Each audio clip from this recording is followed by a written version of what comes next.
Got a good man. Got a good man. What did he do?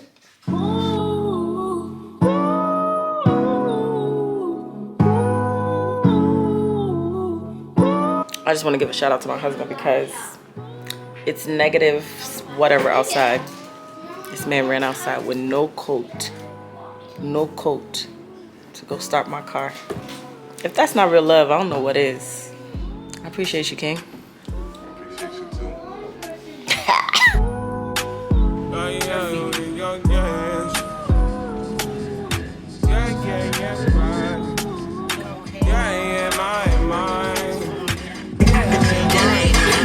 Anyways, y'all can see my eyes. Let me take these shades off and do not be so stiffy. It's a good day. Today was a good day. What is up, y'all? Welcome back to my channel. It is your girl Dee Dee with Misfit to Fit, and today is kind of / life update, check-in, grief support. I don't know, kind of all the things because this weekend was a lot. We buried our dad this weekend, and as hard as it was also really a joyous time, and I was happy that I got to spend a lot of time with my family from my mom's side. Got to see my uncle from my dad's side, who I haven't seen in so long. I think the last time I saw him was my wedding, and I got to meet some of my dad's extended family that I've never met before, and it was just so beautiful to hear everybody's stories and hear their tributes to him and how much he really impacted their lives. Like, you really don't understand the magnitude of your life or a loved one's life until you hear from the people that have known them growing up and known them all their lives. I think that has been crazy to me as I've been kind of reflecting over the weekend is everybody had the same exact thing to say. There was nothing that was said about him that deterred away from his character, that questioned who he was, his integrity, like what he stood for, and everything. Like, everybody's aligned. I don't know if that's a good thing or a bad thing. I'm gonna keep it 100 because at the end of the day, we're humans. We all know we're humans. We all mess up. We all do things that, you know, sometimes we can't take back. Sometimes, you know, we do it out of anger or, you know, whatever.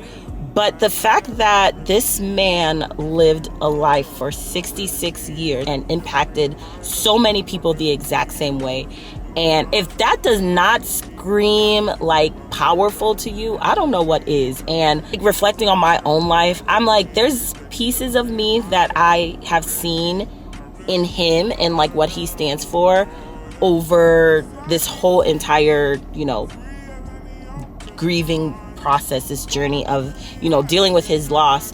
And I'm choosing to look at it in a different lens, as one, grief is different for a lot of people. And I thought that as I was grieving him and having to deal with the reality that he's no longer here, I thought that I would, you know, kind of go into like a hole and not want to talk to people, not want to be seen, or really hide my face, which is something that I am not, you know, too, like, I'm familiar with this area. And the fact that I don't have that urge, I don't have that sense, is good for me in a way, because that means that I am choosing to see life for what it is. It is very, very precious. So wasting time being depressed and sad about his loss, even though, like, you know, I love him and I do miss him so much, choosing to see the joy in it somehow is what's keeping me going. Feel like we're gonna be okay, but I feel like he also laid a very solid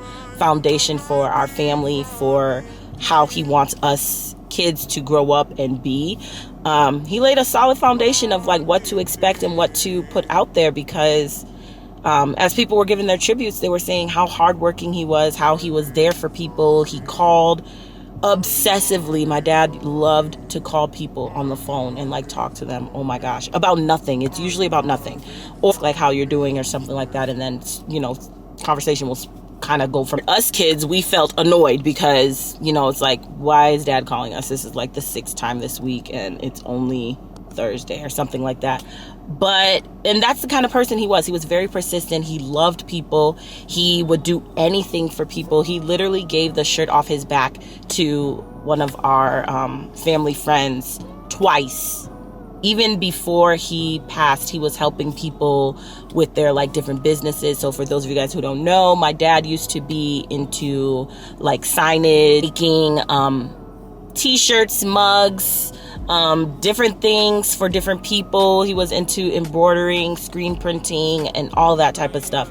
So he was like the go-to guy for everything. And the fact that as he like leading up to his like final days, he was still helping people, and this man could barely walk. He was barely walking. My dad suffered from diabetes, and him, you know, as the years went on, and he struggled with it for like a good half of my life.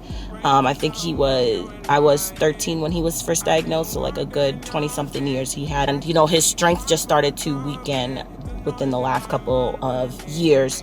But the fact that he was still helping people just shows like he was so selfless. He was so, you know, giving and willing to help the community. I love that. I love that. And for some reason that has me really inspired. Listening to everybody talk, I was like, yo, why am I going to waste precious time, you know, sitting here crying, being sad that he's no longer here, and dwelling on all the bad times, things that I wish I could take back, and, you know, guilt and all that stuff. Why am I going to waste time doing that when I can continue on the legacy of who he was and what he stood for through me, my sisters, and my brothers that are in Africa? Like, it's crazy. It's crazy. So that was a mouthful. I think I took a break. Let me take a break. Where was I? That is how I am choosing to look at this grief. That's how I'm choosing to move forward, as, you know, now that he's finally at rest, and now figure out where I fit in, figure out how I want to spend the rest of my life, because, you know, life is short. But I also want to like really get to my sole purpose of being here as well. And that is something that, you know, kind of like sparked in me while we were at his funeral. So it was a beautiful time. I did not vlog as much as I wanted to.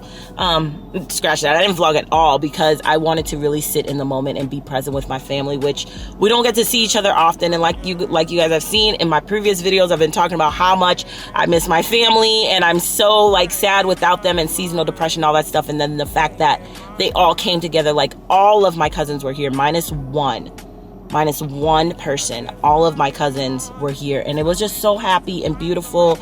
And even though we were all sad and crying, we were all together sad and crying. And, you know, we just have a lot of hope and plans for the future. And so kind of how I'm dealing with my grief right now, I'm doing a lot of self-care.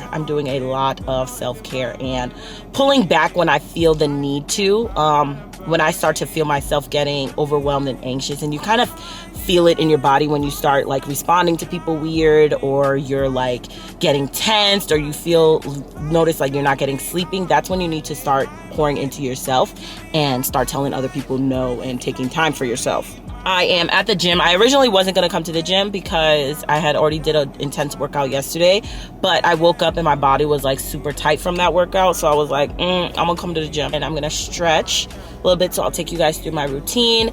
It's not going to be a lot. It's just literally going to be like a couple of clips here and there, because I did not charge my camera, and I ain't got no more space on my memory, and I need to upload everything. So that's something I also need to do. Do the sauna and the steam room, which I love having Lifetime for this reason. Lifetime can take all my money. They just need to stop raising the prices on people who have been loyal to them for a while, okay? That's all I'm saying. That's how I feel about it. So let's go. We're going to go inside the gym. I'm done being a chatty catty. I actually wanted to charge my phone. My phone was dying. Let's go to the gym. In the gym.